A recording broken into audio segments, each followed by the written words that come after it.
Hi, it is your buddy, Peace and Harmony with you here today.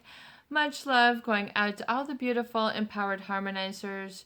We are zooming in and focusing in a little bit more in depth. Really, a lot of viewers have resonated with the feeling of worry. I've had a lot of responses and emails that a lot of viewers are resonating with the feeling of worry or just sort of, a chronic malaise or anger all the time that's just sort of brewing inside as a result of a relationship with a toxic or difficult, maybe manipulative person in their life. Manipulative meaning that they are doing things, to try to trick them into thinking, feeling, behaving, or doing something that is, false or fake. Or superficial, something that would be really questionable or disrespectful. And people then feel, oftentimes, if they've really been hurt in a relationship, it's more than quote unquote being burned, it's being taken advantage of, taken for a ride, have the wool thrown over your eyes, have the blanket thrown over you, or whatever it is.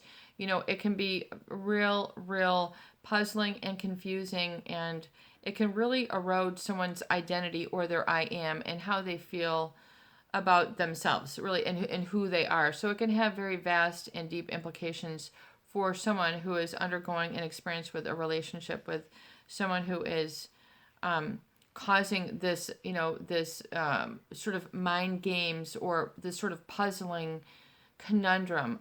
If you're in a relationship with people who are very puzzling, something seems off. Something does not match up. Something doesn't seem right.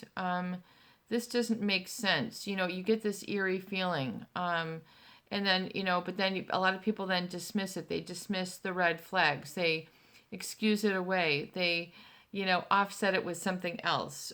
Or they give the burden of the doubt to this individual who might be a narcissist or a psychopath, someone who really does not have empathy, someone who really, does not really have an ability to connect with the feelings, needs, or wishes of others and really get it and to really be on that level. They just have, because of their own personality quirks, disorder, thought patterns, upbringing, genetics, whatever it is you want to attribute it to, they have a pathological sense of self-importance, which promulgates them to really, lying pathologically, putting up a persona, a front, a false personality, a false appearance, a decoy in a relationship, and it can cause really an inability to feel that you can trust others after you've really been hurt.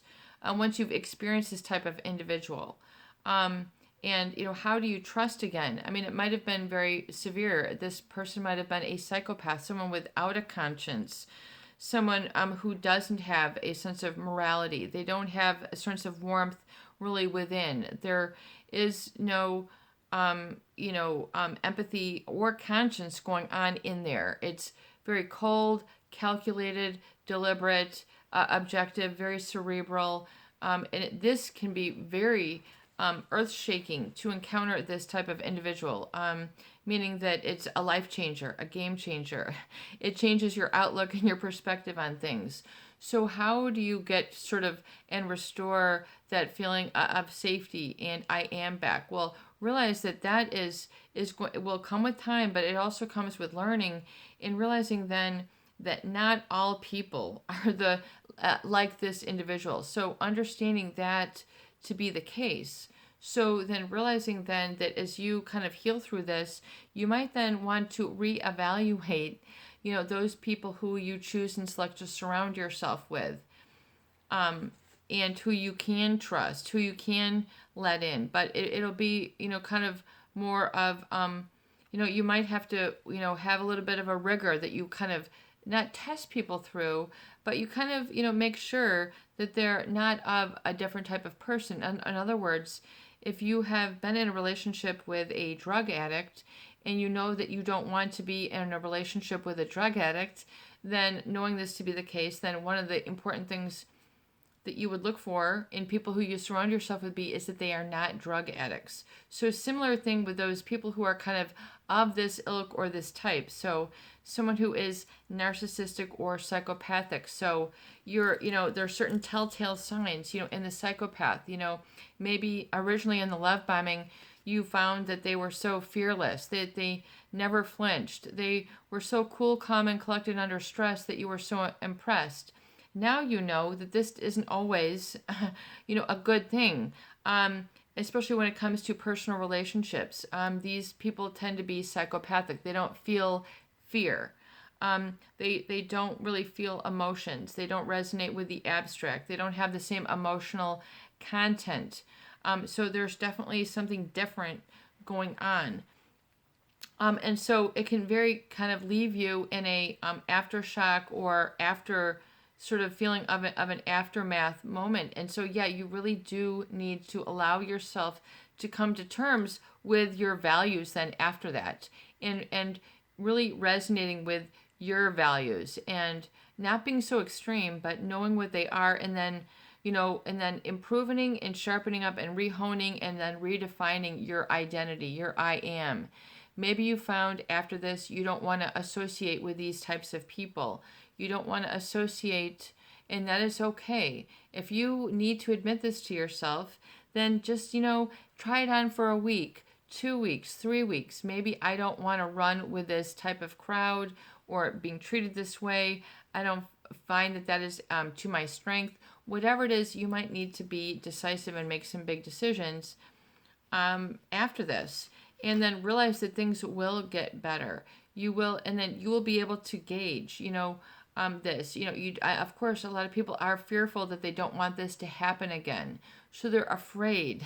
They're very fearful. So be careful that you don't let this fear run your life, because it can become an irrational fear. False evidence appearing real. So, then say, okay, that's an irrational fear. So then let me take myself to, with this and go slow. Don't rush the healing. Don't rush getting into something new.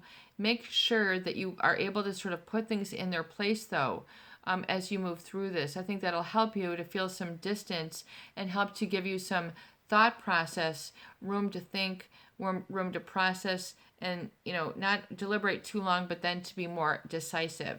This is your buddy, Peace and Harmony, with you here today. I hope that these videos do help you.